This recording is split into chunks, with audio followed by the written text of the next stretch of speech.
El hispano en general desarrolla una adicción de vivir al día. O sea, hoy trabajo, gano, gasto y mañana vuelvo y juega. Y yo estaba muy frustrado. ¿Sí me entiendes? Yo tengo buenas notas, tengo este trabajo, la plata no me alcanza, el carro que manejo no se ve bien.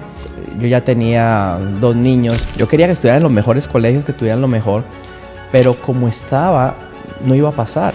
Yo quiero decirte que yo tuve quiebras, tuve momentos en que me quería pegar un tiro, tuve decepciones. Entonces yo estaba en la búsqueda y ese es uno de los síntomas de una persona cuando quiere ser libre financieramente, cuando quiere ser millonario, tú estás en la búsqueda, estás buscando algo. ¿Cómo fue que cambiaste y qué pasó por tu mente en ese momento? Tu papá creó una empresa, equipos. ¿De qué era la compañía que tenía? Ellos lo que hacían era impresiones, como libros, folletos, revistas, cajas de medicamentos y esto. Ok. Y entonces la compañía empezó a irle bien poco a poco. Sí. Y luego supongo que los amigos te veían a ti o los familiares te veían a los hermanos, supongo. Sí. Como que, bueno, el padre le va a dejar una herencia súper mega grande y ya. ¿Cómo se sentía en términos del ambiente familiar en ese tiempo cuando tú eres la oveja negra? Es decir, tú siendo la oveja negra, yéndote de fiesta, emborrachándote y esto, los otros hermanos siendo buenos estudiantes y la gente de hacia afuera diciendo, pero Alejandro sí es tonto, haciendo todo esto no le van a dejar una herencia. ¿Qué tú pensabas en ese momento? No, yo realmente nunca estaba como pendiente de eso. Yo lo que quería era probar a mi familia que yo ya no era así y que era el mejor trabajador y el mejor estudiante. Creo que todos se dieron cuenta de que eso pasó. El problema es que tenía muy buenas notas, pero no tenía dinero, ¿ves? Y estaba como que... Cuando tú trabajas en una empresa familiar, inconscientemente los demás piensan que tú no puedes salir adelante por ti mismo, ¿ves? Sino que estás ahí, digamos, con ese trabajo porque no hay otro. Entonces, hubo un momento en que yo le dije a mi papá, papá, me voy de la empresa. Porque él ya también la estaba dejando. Yo no lo dejé a él solo, sino que él ya estaba, digámosle, pasándole la compañía a una hermana, ¿ves? Porque la empresa estaba pasando por dificultades.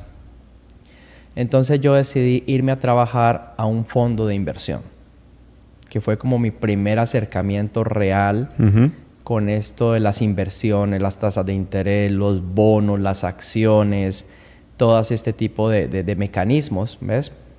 Entonces yo dije, me voy, quiero inconscientemente demostrar que yo no dependo de esta empresa. Y ocupé un muy buen cargo en una compañía donde trabajé 6 meses solamente. ¿Por qué, Josué? Porque cuando tú trabajas para ti mismo y te vas a trabajar a una empresa, es un choque. Ya nadie te dice nada, eres uno más. El ambiente corporativo es fuerte, ¿ves? Yo no estaba acostumbrado a eso. Pero igual,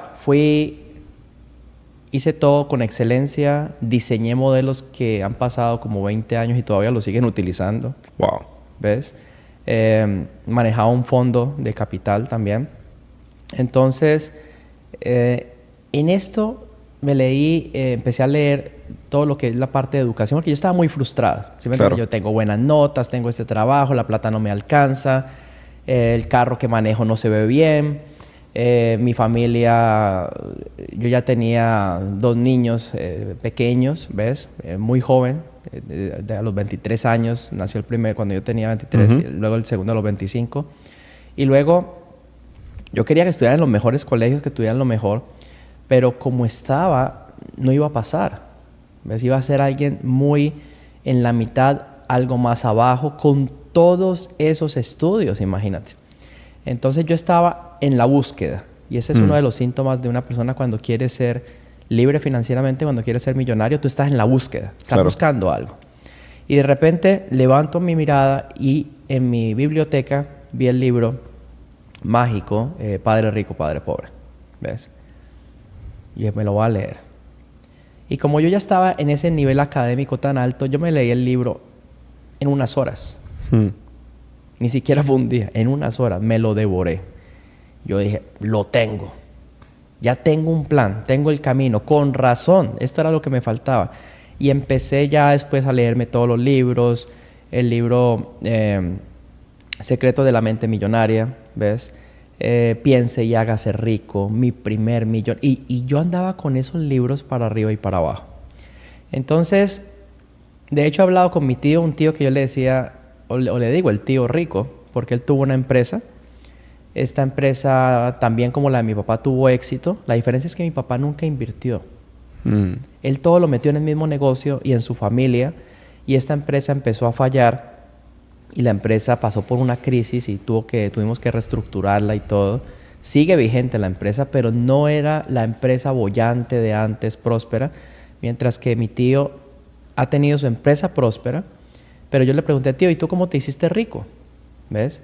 Y él nunca me respondió tal cual, pero yo me di cuenta que lo que hacía él era tomar las ganancias de su compañía, reinvertirlas en propiedades y reinvertirlo en acciones, ¿ves?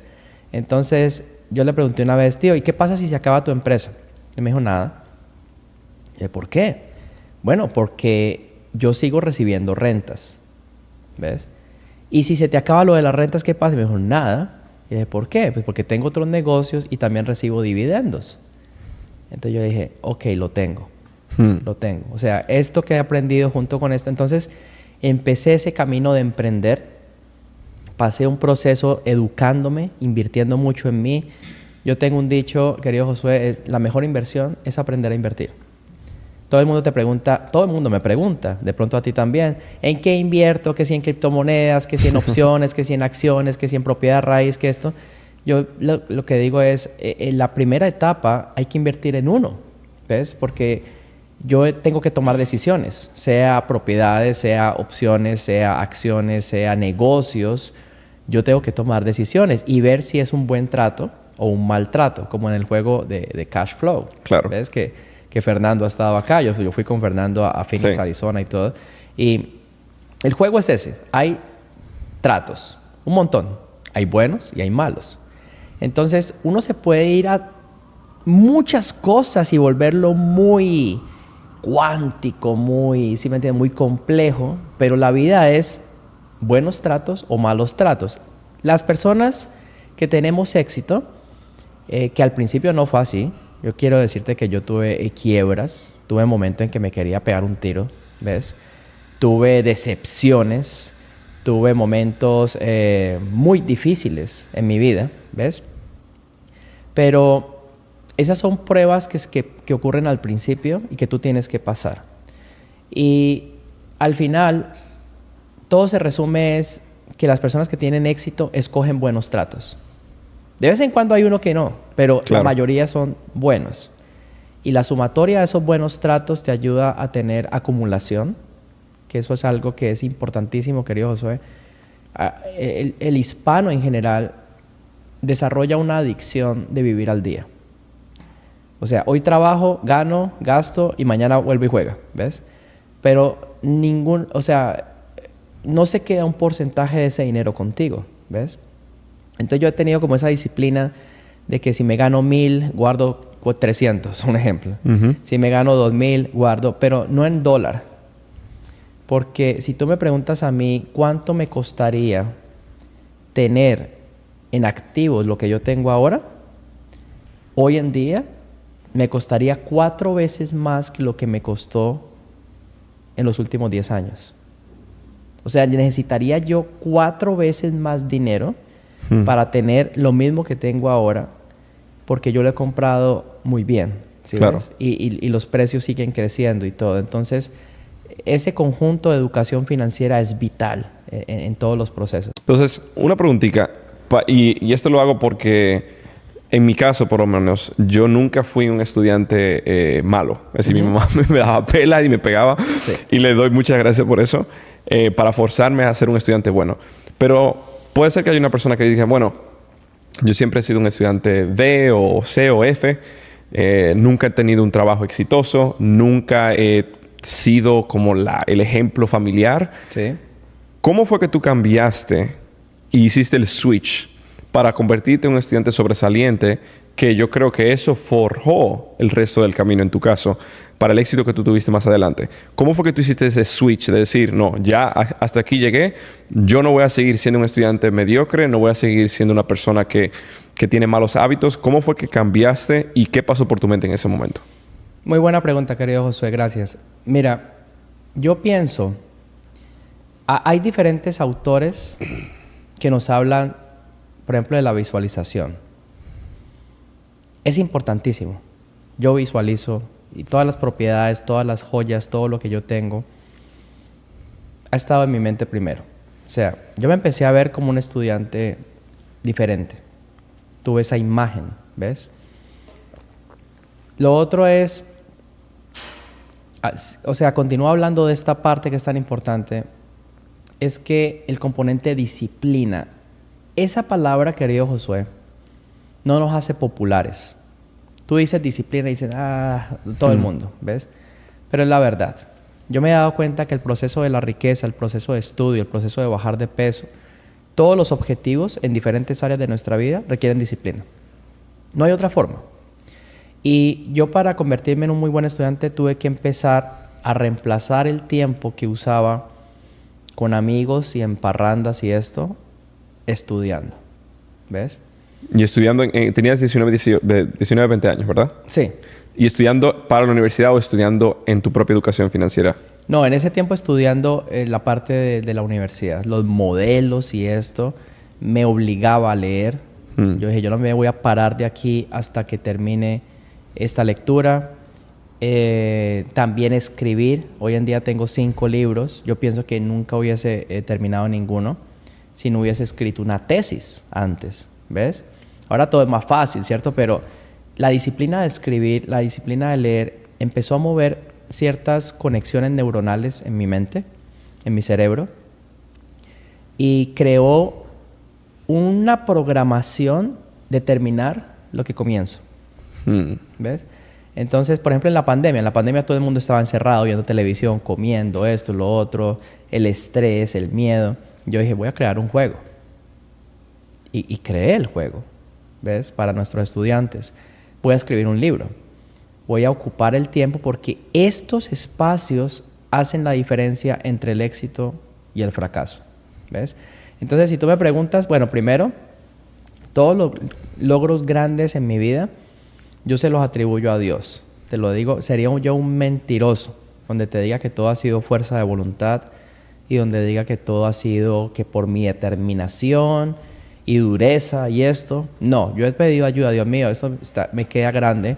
Ayúdame con esta situación. Envíame las personas correctas, envíame el equipo correcto, envíame las ideas correctas. Y empezaron a llegar, ¿ves? Empezaron a llegar esos cambios. De repente nunca más sentí ganas de tomarme una cerveza. De repente ya esas, digamos, reuniones y estas cosas no me llamaban la atención. Muéstrame las claves para ser exitoso. Entonces me decía, no veas noticieros, malas noticias todo el tiempo, ¿ves?